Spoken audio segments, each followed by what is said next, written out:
បាទសួស្តីអ្នកទាំងអស់គ្នាចុងថ្ងៃនេះខ្ញុំមានលំហាត់ការដោះស្រាយចំនួនកំ plex មួយឥឡូវយើងមើលដំណោះស្រាយទាំងអស់គ្នា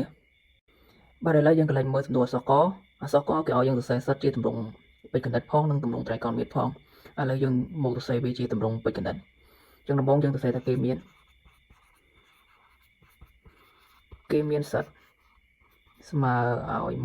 1បូក e ស្មើគុណ10កតាកូសផាយលើ3បូក e ស៊ីនផាយលើ3ទាំងអស់នឹងស្មើគុណ20បន្តមកទៀតយើងបំលែង1បូក e ស្មើគុណ10ទៅជា1បូក e លើកជាការ៉េហើយស្មើគុណ5ហើយកតាមួយទៀតយើងប្រើរូបមន្តដមគឺបាន20គុណនឹងផាយនៅលើ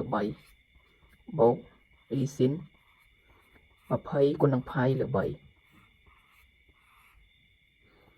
បន្តមកទៀតយើងទូទាត់ម្ដុំនេះទៅដោយប្រើរូបមន្ត a បូក b លើកជាការ៉េគឺស្មើ1បូក 2e ហើយដក1ទាំងអស់នោះស្មើគុណ5ហើយកូស20គុណនឹងផាយហ្នឹងយើងអាចបំលែងវាបានកូស2ផាយលើ3បូក6ផាយហើយផ្នែកស៊ីនក៏ដូចគ្នាដែរ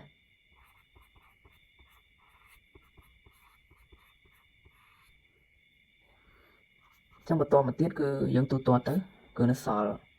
2e ស្មើគុណ5ហើយមុំម្ដុំនេះយើងអាចបំលែងវាបានកូស2ផាយលើ3ប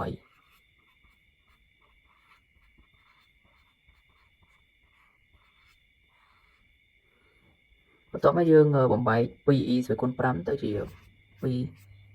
ស្មើគុណ5ហើយe ស្មើគុណ5យើងអាចសេថា e ការ៉េហើយលើកជាការ៉េហើយគុណនឹង e ហើយចំណែកកូស2ផាយលើ3យើងបំលែងជាតម្លៃវាមកគឺបានដក1លើ2បូកឬទី2នៃ3លើ2គុណនឹង e ចឹងយើងដឹងហើយ2ស្មើគុណ5ស្មើ32 e ការ៉េស្មើដក1លើកជាការ៉េស្មើ1គុណនឹង e ស្មើ e កតាឲ្យដក1លើ2បូកឬទី2នៃ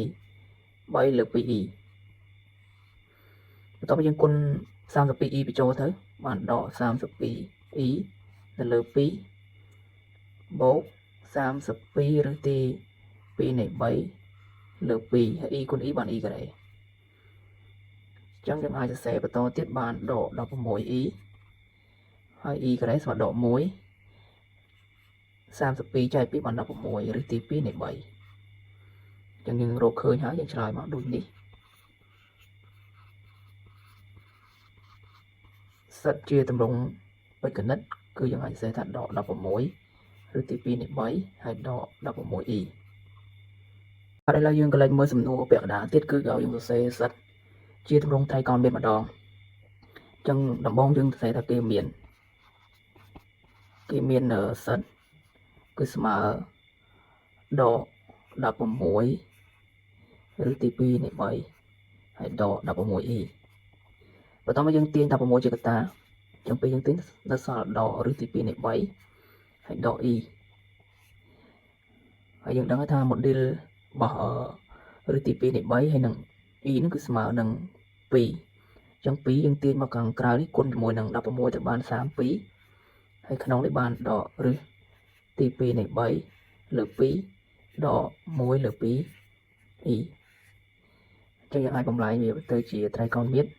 គឺបានកូស7ផាយលើ6បូក e ស៊ីន7ផាយលើ6ចឹងឆ្លើយមកដូចនេះសិតជាទម្រង់ត្រៃកោណមាត្រគឺស្មើប៉ុណ្ណឹងឥឡូវយើងក៏លេខមកមើលសំណួរអក្សរខអក្សរខគឺគេឲ្យយើងកំណត់ចំនួនពុត x និង y correct ហើយសមត្ថកម្មគេប្រាប់មកថាគេមានx គុណនឹងសិតបូកឲ្យ y correct គុណនឹងសិតបាហើយស្មើនឹងឬទី2នៃ3ហើយសិតយើងគឺជាចំនួន complex ហើយសិតបាគឺ complex ឆ្លាស់របស់វាអញ្ចឹងយើងចំនួនតម្លៃចុះគឺ x ដក16ឬទី2នៃ3ដក 16e បូក y correct កតាឲ្យសិតបា complex ឆ្លាស់គឺបានដក16ឬទី2នៃ3បូក16វិញព្រោះជា complex ឆ្លាស់របស់វាហើយស្មើនឹងឬទី2នៃ3 បន្ទាប់មកយើងគុណអញ្ញត្តិ x y បញ្ចូលចឹងពេលយើងគុណទៅវាស្មើដក16ឬទី2នៃ 3x ដក16 xy ដក16ឬទី2នៃ 3y បូក16 y e ស្មើឬទី2នៃ 3បន្ទាប់មកយើងបដុំផ្នែកពិតដាក់ម្ដុំផ្នែកនិមិត្តដាក់ម្ដុំគឺយើងអាចសេថាដក16ឬទី2នៃ 3x ដក16ឬទី2នៃ 3y ដាក់វាម្ដុំហើយផ្នែកនិមិត្តដាក់ម្ដុំដែរគឺដក16x បូក16y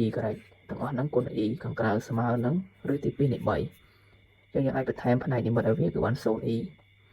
បន្ទាប់ពីយើងបន្ថែមនេះយើងផ្ទឹមផ្នែកនិមិត្តមួយផ្នែកនិមិត្តផ្នែកពិតមួយពិតចឹងផ្ទឹមនេះយើងអាចសរសេរថាគេបាន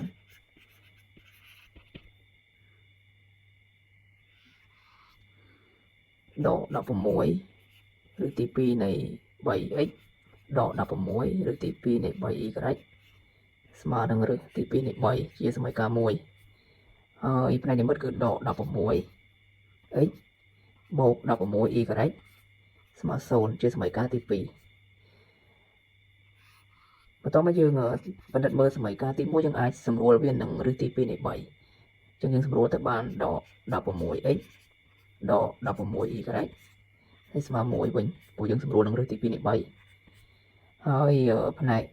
សមីការទី2នៅដដែល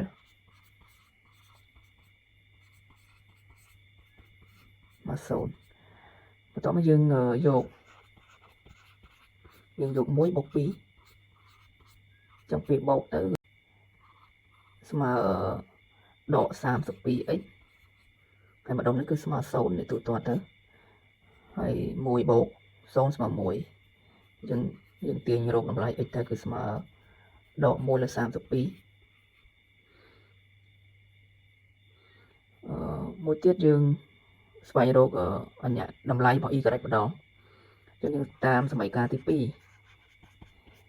តាមសមីការទី2គឺដក 16x បូក 16y ស្មើ0ឬក៏យើងអាចបោះ16y ទៅខាងនោះទៅស្មើដក 16y ចឹងយើងសម្រួលវានឹងដក16គឺស្មើនៅសល់ x ស្មើ y ចឹង x ស្មើ y គឺស្មើដក1លើ32ដូចគ្នាចឹងឆ្លើយមកដូចនេះ x ស្មើ y គឺស្មើនឹងដក1លើ32